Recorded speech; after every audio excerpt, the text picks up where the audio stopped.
Hello guys, welcome to my new video. तो आज के इस वीडियो में मैं आपको एक्सप्लेन करने जा रहा हूँ जेट ब्लू फ्लाइट 292 के बारे में। तो इससे पहले मैंने जो DHL वाला बनाया था उसको अपने 24 आवर्स से पहले ही 100+ व्यूज़ कंप्लीट करवा दिए थे और अभी 3 दिन उस वीडियो को हो चुका है और उस पर व्यूज़ हो चुके हैं 620, जो कि अब तक के मेरे चैनल का सबसे हाईएस्ट व्यूज़ है। तो उसके लिए आप लोग को दिल से एकदम थैंक यू। तो आप लोगों को मैं जैसे बोला था 2 दिन बाद आएगा, तो मैं 2 दिन बाद इस वीडियो को डाल ही देना चाहता था, लेकिन यूट्यूब के कुछ ग्लिच के वजह से मुझे इस वीडियो को 1 दिन डिले करना पड़ा। और मैं जब ये वीडियो आज रिकॉर्ड कर रहा हूँ तो अगर ग्लिच आज भी नहीं होता है तो आज मैं डाल दूँगा इस वीडियो को, नहीं तो आप लोग कल देख लीजिएगा, मतलब ये वीडियो कल आएगी। और तो चलिए आज शुरू करते हैं। तो वीडियो शुरू करने से पहले मैं आपको एक चीज़ बता देता हूँ कि आप लोगों में से बहुत सारे लोग मेरे चैनल को सब्सक्राइब नहीं करते हैं, तो वो लोग भी मेरे चैनल को सब्सक्राइब कर लें। बस वीडियो देख के चले जाते हैं, तो उनसे मैं ये कह रहा हूँ कि सब्सक्राइब कर लें। तो चलिए वीडियो को शुरू करते हैं। वीडियो शुरू करने से पहले मैं आपसे एक और चीज़ बोलना चाहता हूँ कि वीडियो को लास्ट देखिए, वीडियो छोड़ के वीडियो को लाइक कीजिए। चैनल पर नए तो चैनल को सब्सक्राइब करके बेल आइकन कॉल पर सेट ज़रूर से कर दीजिएगा। तो चलिए शुरू करते हैं। तो ये जो फ़्लाइट था ये था एयरलाइन कंपनी, इसका था जेट ब्लू। यहाँ पे हम देख सकते हैं फ़्लाइट नंबर था 292 और जो प्लेन का मॉडल था वो था एयरबस A320, जो कि बहुत ही मॉडर्न प्लेन है एविएशन में अभी तक।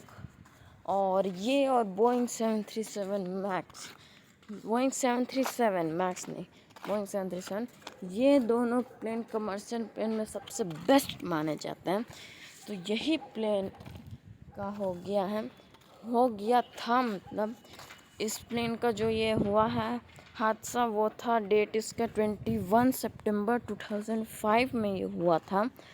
और यहाँ पर आप ये सब पढ़ सकते हैं, क्योंकि मैंने अब ये सब मैं इसीलिए करता हूँ, मैं चाहता हूँ तो वो जो एयरप्लेन में था मैं वैसे भी दिखा सकता था गेम प्ले करके, लेकिन मैं इसीलिए नहीं दिखा रहा हूँ क्योंकि मैंने जब अपने यूट्यूब पे देखा तब मैंने देखा, यूट्यूब स्टूडियो पे देखा कि बहुत सारे फॉरेन कंट्रीज़ के लोग भी देखते हैं, तो उन लोग को हिंदी इतनी समझ में नहीं आती है।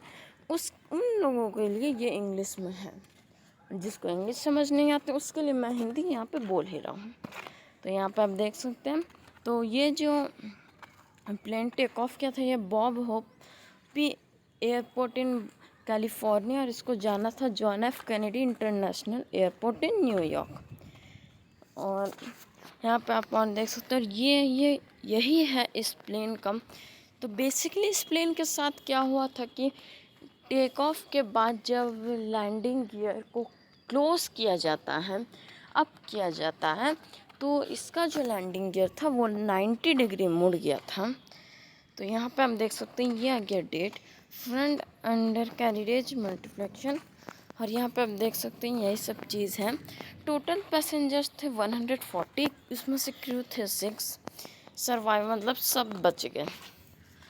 तो ये प्लेन जब उड़ा उसके बाद इसका जो लैंडिंग गियर है वो क्लोज़ नहीं हो पाया।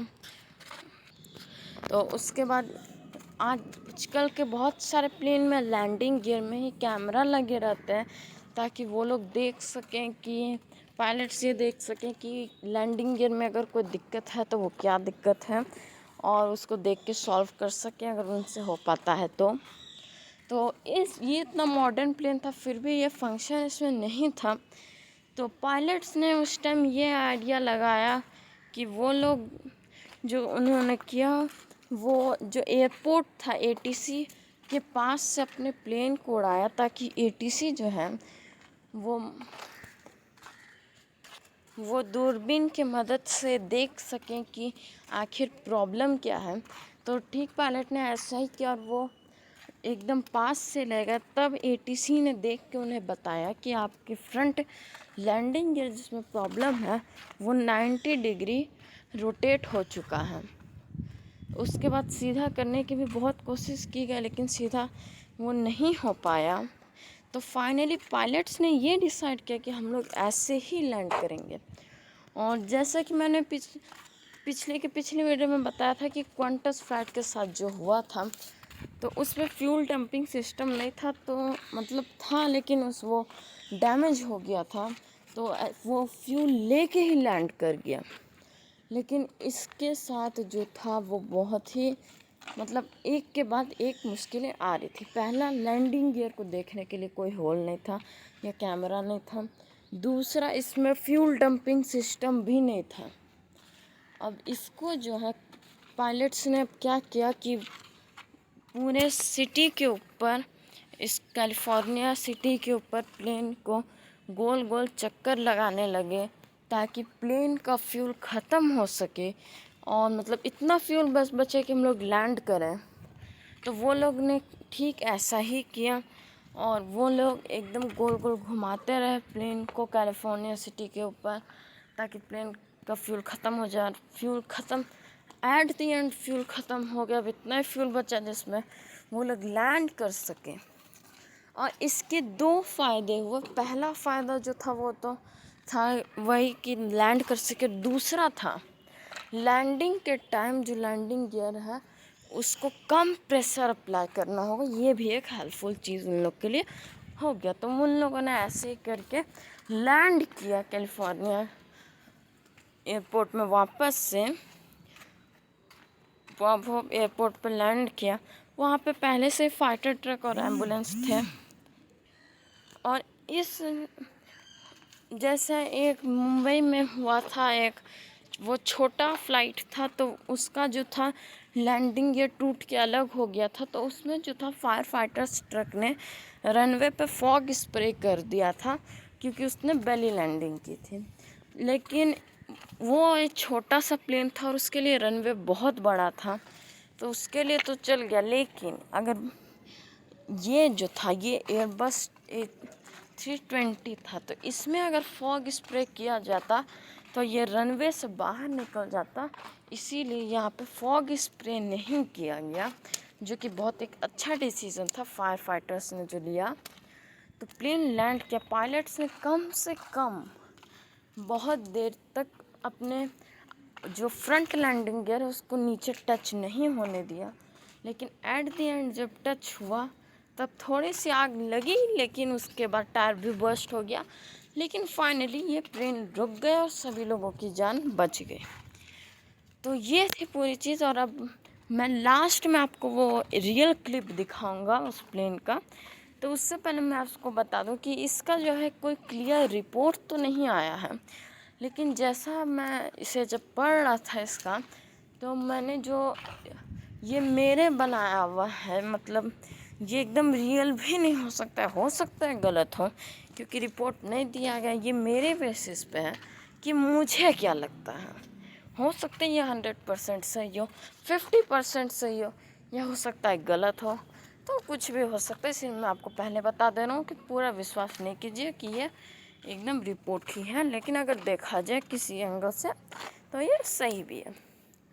तो ये जो होता है, अगर ऐसे सिचुएशन आते हैं तो पायलट्स क्या करते हैं, वो जो है हाइड्रोलिक्स को ऑफ कर देते हैं, क्योंकि हाइड्रोलिक्स में कभी कभी ज़्यादा प्रेशर होने के कारण जो लैंडिंग गियर होता है वो रोटेट हो जाता है।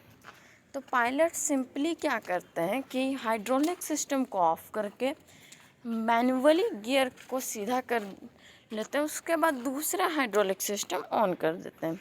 और आपकी जानकारी के लिए मैं बता दूं, एक प्लेन में बहुत हाइड्रोलिक सिस्टम्स होते हैं। बहुत नहीं मीन्स 3 हाइड्रोलिक सिस्टम होते हैं। एक ख़राब हुआ तो दूसरा ख़राब हुआ तो तीसरा। और कभी इतना ज़रूरत पड़ता नहीं है कि तीसरा भी ख़राब हो जाए, मतलब तीनों ख़राब हो जाए, ऐसा होता नहीं है। हो सकता है कभी, लेकिन आज तक एविएशन के हिस्ट्री में तो ऐसा नहीं हुआ है। लेकिन ये जो मैंने आपको बताया ये बोइंग के प्लेन्स के साथ हो सकता है, क्योंकि वो बोइंग जो अपने प्लेन्स बनाते हैं वो जब मैनुअल भी होते हैं और कंप्यूटराइज्ड भी होते हैं। लेकिन जो एयरबस के प्लेन होते हैं वो फुल्ली तरीके से कंप्यूटराइज्ड होते हैं, उनको आप मैनुअली कंट्रोल नहीं कर सकते। हाँ, कोई कोई एयरबस के प्लेन्स में ऐसा होता है कि आप हाइड्रोलिक सिस्टम ऑफ कर सकते हैं, लेकिन उसका बहुत कम्प्लेक्स प्रोसेस होता है। और उससे होता क्या है कि एक चीज़ ऑफ कीजिएगा तो दूसरा चीज़ भी ऑफ हो जाएगा। जैसे मान लीजिए आपने हाइड्रोलिक ऑफ किया तो जो इंजन है उसका जनरेटर बंद हो गया, लाइट्स ऑफ किया तो इंजन बंद हो गया। ऐसे कुछ से कुछ हो सकता है। लाइट्स ऑफ किया तो रेडियो ऑफ हो गया, कम्युनिकेशन सिस्टम ऑफ हो गया, कुछ भी हो सकता है। तो ये बहुत कॉम्प्लेक्स प्रोसेस होता है। तो अभी कोई फाइनल रिपोर्ट इतना साल हो गया लेकिन इसका कोई इन्वेस्टिगेशन का रिपोर्ट कहीं नहीं है, ना विकिपीडिया पे ना कहीं और। तो आज तक हम लोग को पता चल सका है और देखते हैं भविष्य में अगर पता चले तो अच्छी बात है एविएशन के लिए, ताकि एविएशन में जो ऐसी घटना हुई ये दोबारा ना देखने को मिले। तो चलिए अब मैं आपको वो क्लिप दिखाता हूँ, क्योंकि वीडियो बहुत लंबी होती जा रही है, इसीलिए चलिए अब सीधे उस क्लिप को देखते हैं। ये आप लोग देख सकते हैं, यही क्लिप है। तो ये आप देखिए अच्छे से। तो ये देख सकते हैं सामने 90 डिग्री रोटेट हो गया, यही वो प्लेन है और ये कैलिफोर्निया सिटी के ऊपर है और अभी ये प्लेन लैंड करने जा रहा है। तो मैं आपको यहाँ पे बेसिकली यही चीज़ दिखाने वाला हूँ कि ये जब प्लेन लैंड किया था तब क्या हुआ था। तो मैंने जो बताया वही यहाँ पे भी आपको दिखेगा, बस अंतर क्या है कि मैं यहाँ पे बोल के दिखाया, यहाँ पर आपको प्रैक्टिकली दिखेगा। तो यहाँ पे आप देख सकते हैं। तो ये देखिए ये आ गया एकदम रनवे के क्लोज। और ये पायलट्स ने नीचे जो बैक, तो वो थोड़ा सा ग्लिच हो गया था इसीलिए कुछ हो गया। यहाँ पे आप ये देख सकते हैं। तो ये देखिए आ गया और अभी गियर टच हो गया। टच होते ही यहाँ से धुआं निकलने लगा और अब थोड़ी ये देख सकते हैं आप आग भी अब निकलने लगा है और वो टायर आगे का पूरा बर्स्ट हो चुका है और ये फाइनली जाके रुक गया। ये आप देख सकते हैं कि टायर का क्या हाल हो गया है। तो मैंने आपको ये सब चीज़ दिखा दी। तो आज की इस वीडियो को बस इतने। वीडियो अच्छी लगी तो वीडियो को लाइक कर दीजिए और चैनल पर नए चैनल को सब्सक्राइब करके बेल आइकन कॉल पर सेट कर दीजिएगा। और ऐसे आप लोग सपोर्ट करते रहो। 100 व्यूज़ पिछले वीडियो की तरह 24 आवर्स से पहले कंप्लीट करवा दीजिए। दूसरी वीडियो मैं दावे के साथ कह सकता हूँ कोई ग्लिच नहीं, 2 दिन के बाद पक्का है।